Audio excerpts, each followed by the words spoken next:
You buy the iPhone 16 in 2026. This is going to be a couple-year-old value pick now, and the prices range from anywhere between $400 and about $755, $780, somewhere around there.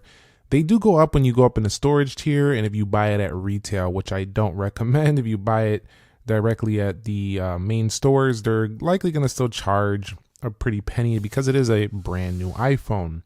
The iPhone 17 came out and made this phone's display pretty much irrelevant with the ProMotion panel. However, that still doesn't matter to every single buyer out there, and we could be looking at a big discount and a substantial savings over the 17, and for that reason, many users might still dig the iPhone 16. So let's go ahead and discuss its key specs really quick and talk about if those are going to be a worth it value pick here if you're deciding on buying this now in 2026. So we're looking at a 6.1 inch 2556 by 1179 pixel display. Now for this is a Super Retina XDR panel, but it's not the Super Retina XDR ProMotion. So it's still basically the same thing. It's OLED, it's HDR10 support.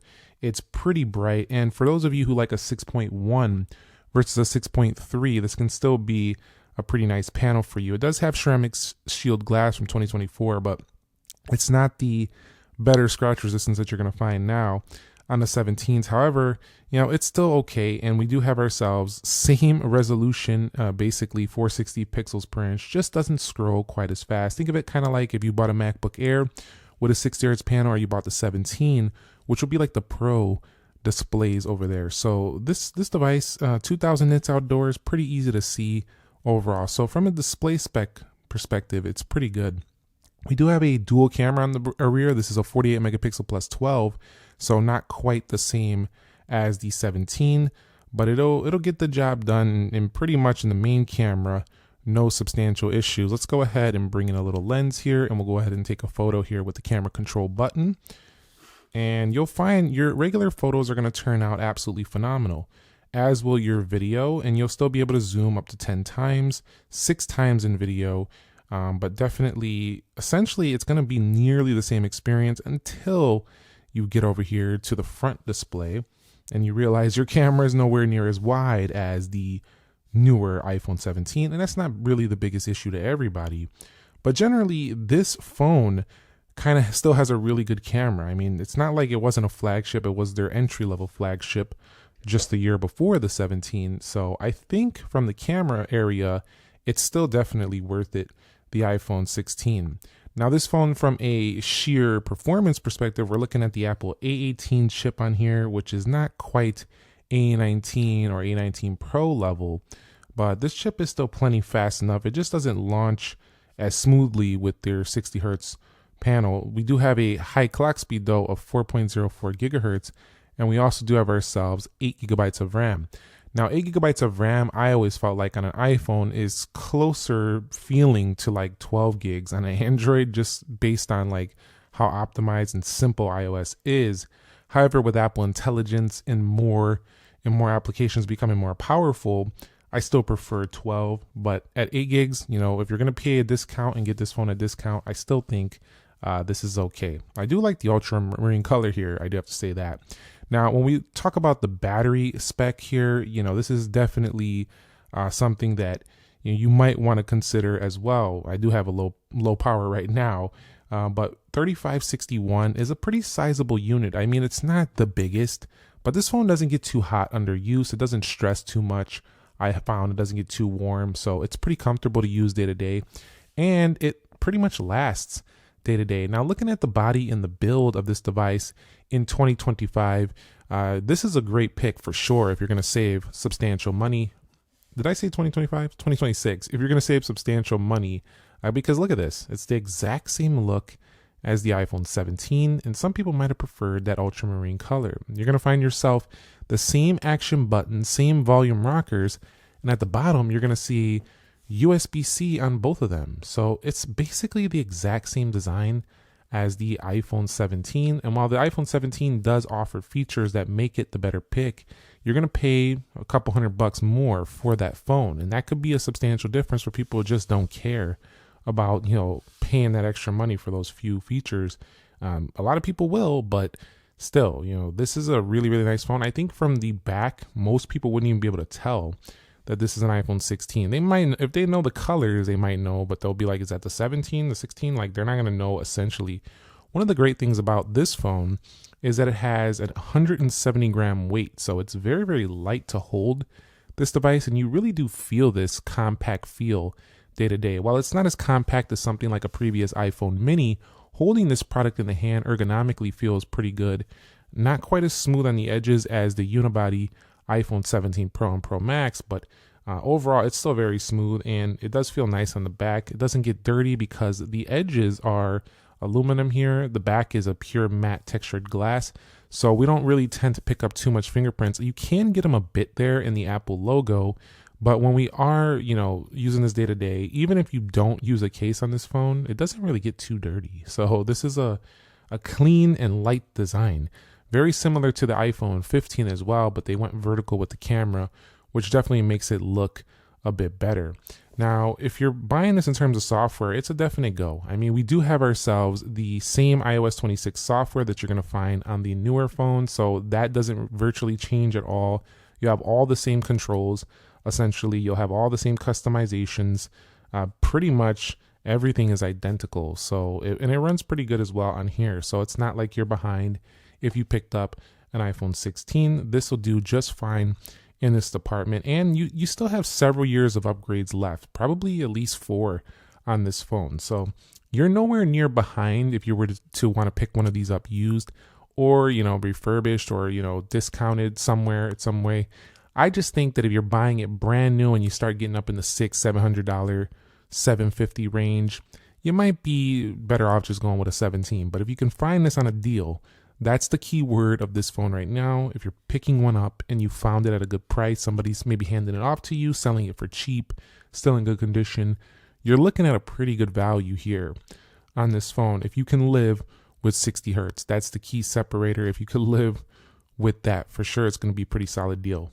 So further expanding on that camera department, this phone did bring camera control over here, and you can go ahead and click the camera button right there. We also do have ourselves video modes right here that can go up to 4K 60, so the resolution is pretty solid, and we do have different styles, exposures, action modes. I mean, all the stuff that you would probably want in an iPhone camera, the majority of the main things are here, even macro mode on this phone. Zoom's pretty decent at 2x because they crop in on that second sensor. And so generally, I think you find a pretty well-suited suite of features here for the majority of casual users, regular users. You're not behind, really. You don't zoom as far as top zooming phones, but you just have to weigh how much you really need to do that zooming. On that front-facing camera we talked about earlier, it doesn't zoom quite as far out, but it still does have 4K 60 recording, so it can match up to the rear and still give you very high resolution front-facing video. So, and photos are pretty decent. It just, again, doesn't go that far out as the other devices. So you might have to extend that arm a little bit more if you're taking group photos, group selfies, and things of the sort. Now, this phone also is eSIM only, so do keep that in mind. They've been like this for a while, and this one's no exception. So you're going to have to go ahead and go with eSIM if you're coming from a phone that does have a SIM card slot. Do keep that in mind if you're not on iPhone already. This doesn't have the latest Bluetooth standards. It does have 5.3. It doesn't have Wi-Fi 6E, but it does have 7, so that's very good, so it can connect very fast. This USB-C is Type 2.0, so it's not like the fastest USB-C, and it's not, charging it as quick as some of the newer phones. It is a display port, so you can beam this up to a monitor, although it's not going to turn it into a full-fledged computer like a Samsung S25 in DeX or anything like that, so do keep that on mine. And you can also go ahead and use Face ID just like any other phone. No Touch ID integrated in this scanner, so I don't think that's a Touch ID button like you'll find on an iPad Air, although I always thought they should put Touch ID right there on the iPhone 16. That would be nice. You can also get this phone in teal. You can get it in pink. You can also get this phone, and that pink's a hot pink. It's not like the iPhone 15 right here, which is more of a pink.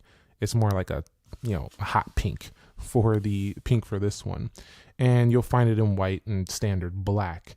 So those are just some of the color options here. Now, The general real world use of this phone feels like I'm using the same thing as the 17. The 17 just gives me a bigger, more pro display. That's really the substantial difference here. This is a lighter, more simple iPhone with just simple specs, and they do all the things just fine. It's basically a flagship phone that doesn't have a flagship refresh rate. Let's just put it that way. That's how I look at it. Some people think that 120 hertz and that stuff is not even a flagship feature, and you would have some merit in saying that, because a lot of cheaper phones do have that. Like, there's phones that have 120 hertz displays that are nowhere near as powerful as the iPhone 16 that has its 60 hertz display. But generally, I think if you can find this $300 discounted over an iPhone 17, I mean, that's a big discount. We're talking you could buy a whole Apple Watch plus this for that difference, just to have a slightly smoother, well, it's not slightly, but definitely smoother display. The speaker also gets very loud. I measured somewhere around 26 decibels. So it's fairly loud, and it is dual speaker, unlike the iPhone Air. So there's actually a couple of things that make the 16 more desirable than the iPhone Air, and that is dual camera, and we do have a relatively loud speaker. So back in bringing it all together, back to the main question of this video, is the iPhone 16 worth it here in 2026? Should you buy it? And the answer is yes, but with a condition. The condition is that you get it a good discount off of the iPhone 17, because the 17 is that much better that you'll want to go ahead and buy this if the prices are very close. But again, if you find this a few $100 cheaper, a couple $100 cheaper, maybe a carrier's throwing a deal, you found a store that has a really good condition one and that's refurbed or anything, and you're just getting a really solid option and deal on this phone, then I still think this is worth it. But other than that, I would just probably jump up to the iPhone 17. So that's my take on what I think is going to be a value pick. This kind of reminded me of the iPhone 11 back in the day, when the iPhone 11 was such a good deal a couple years later, because it had a lot of good main specs you needed, but you just had to deal with the 60 hertz. It's kind of the same thing here with the iPhone 16. So let me know your thoughts down below in the comment section of this video. Thumbs up if you enjoyed it, and subscribe if you haven't already. I will catch you all in the next episode, and you might like this video if you enjoyed this one.